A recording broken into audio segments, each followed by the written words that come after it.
What's up everybody, welcome to the video. My name is Keith. Today's video we're going to look at the A1 Mini and some A1 Mini mods or things that you can print relating to the A1 Mini on your 3D printer. So we've got a list on here, so there's a list on MakerWorld, so if you want to print any of these out, head over to the list in the description. You can print them out for yourself, but we'll head over and we'll have a look at some of this stuff and see whether they're worth for you to print out or not. So these first ones that I'm going to do are relating to the IKEA SCADA board with things that you can do to attach to that to make life easier for yourself. So if you haven't got a SCADA board, you can skip past it, but watch it because you may get one just to get these. So we'll have a look. So up first we have this A1 Mini tools holder. So this is a sort of mini tools organizer, so you can have all of your lubricant in there, you have all your different accessories, so like the little blades and stuff, and the scraper. So you get that attached to your SCADA board, and then you can have everything in one place, just so it's easier to get to. Another one is the this little holder here for the blowtorch. So when you're using your 3D printer and you get rid of strings and stuff, you need your blowtorch. So I find it easier just having it on the SCADA, so I can easily get access to it, pick it up, do that and put it back, and I always know where it is. So that's another great accessory. The other SCADA related, or two as you can see here, one is this one here, which is for your nozzle sock, and you can actually put disc holders for the different nozzle sizes, so like 0.2, 0.4. If it's hardened steel, you have your socks and stuff. You can print off these little discs to go in here to show you, but as you can see, I can see on the actual nozzles themselves. And the other one is a little magnet holder, and I've just wrote on the side, so it's 6x2, just so I know what that magnet size is, because that's generally what I use. Last but not least, for the SCADA, so we have the Gorilla Glue holder. So basically, you got your little slot here, Gorilla Glue goes in, and it's as easy as that. Actually, there's another two I forgot about. So there's this one here, which is your PTFE cutter. So it's a nice little box that goes in, your little cutter goes in, and you hold it in there, you're never going to forget where it is. And the other one is this here. So this is a rotary tool, so you can grind down your prints and stuff if you need to get them smoother. This was for a different brand, but this fits my brand as well. So it's like a generic sort of holder. But yeah, that's my little IKEA SCADA there with all my 3D print stuff, so I can get access to it easily. Up next we have this little poop deflector. So that's it there. And that goes on your little poop sort of section here.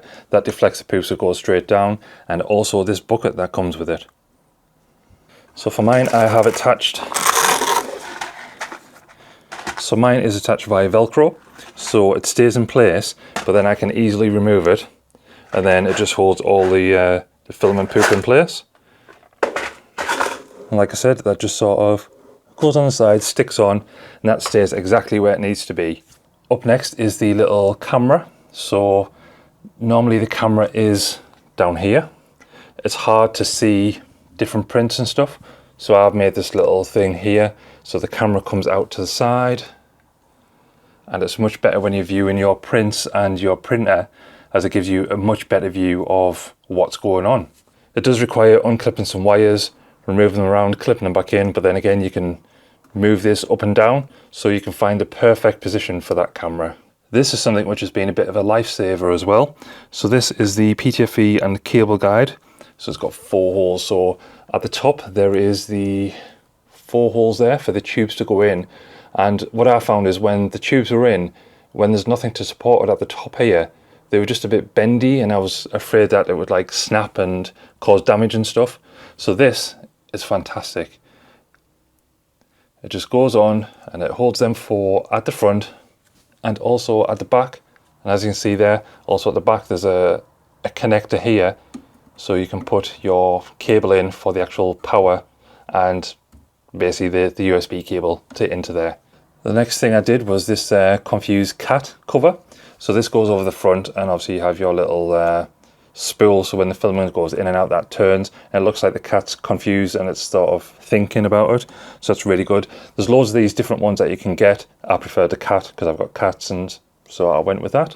And the same at the side, there's also a little fan cover, and with liking magic and stuff like that, I went for this spade icon just to cover over the fan hole. There's also a top handle here, which I've created. So this is supposed to be a tangle-free top handle to put your PTFE tube in, so it goes up from the little feed in the bottom here, and then when you're using one spool on the printer, then it comes up and then you can feed that in. It's supposed to tangle it free, and also it's a handle to carry the printer around. So that one's a really good one as well. On the list as well, I also have a AMS adapter. So when you have some of the spools like this, if they are slightly smaller, they aren't going to fit on your AMS. So with this AMS adapter, you put that into the spool of the filament, and then that attaches to the AMS Lite perfectly, because normally the hole is too big for the actual hole in that. So that's another print. And last but not least, I can't find it at the minute, but this is a sock hot end remover. So this is a little bit of plastic and used to get the sock and hot end off your printer. So it just clips in, pulls, and then you don't have to touch it because it makes life so much easier. And there's the stuff for my A1 Mini. And like I said, it's nice to have some different additions, like the poop bucket holder. That one's really good, really helps out. The camera, when it's being moved, that one's really good. The top handle, that one's good for if you're moving the printer around. I don't move the printer as much, but I've got that there so I know it's secure. And also the cat at the front, it's always good seeing that. And this here, that's just amazing. Just holding those AMS wires just so they don't snap off or break or anything like that. Hope you enjoyed that video. I know it was a little bit scatty and a little bit all over the place, but I just wanted to try and get this done just as soon as possible to get it done. The videos in the future, obviously all the 3D prints that I've done and stuff like that, those are so much easier to make and so much better because I just have the print here, I'll set up the camera, show you that. Whereas this is a bit harder because the printer's already set up and everything that I've printed is already attached to the printer. So rather than show me attaching it, I've already done it. So, sorry. Who knows, maybe with this A1, when I get this all set up, when I start printing stuff out, to get onto it, I'll make videos of me attaching it and fixing it onto it, so I have that B-roll to go over the footage when I talk about the mods and stuff I do for that. But yeah, hope you liked the video, hope you're enjoying the channel so far as well. I'm hoping to try and grow this because at the minute I don't have many subscribers and viewers and stuff. So if you're enjoying it, remember to click the subscribe button, recommend it to your friends, share it about on the internet, do whatever you want with it. But yeah, leave me a comment below which 3D printer you've got and what you want to see on the channel. But until next time, see ya.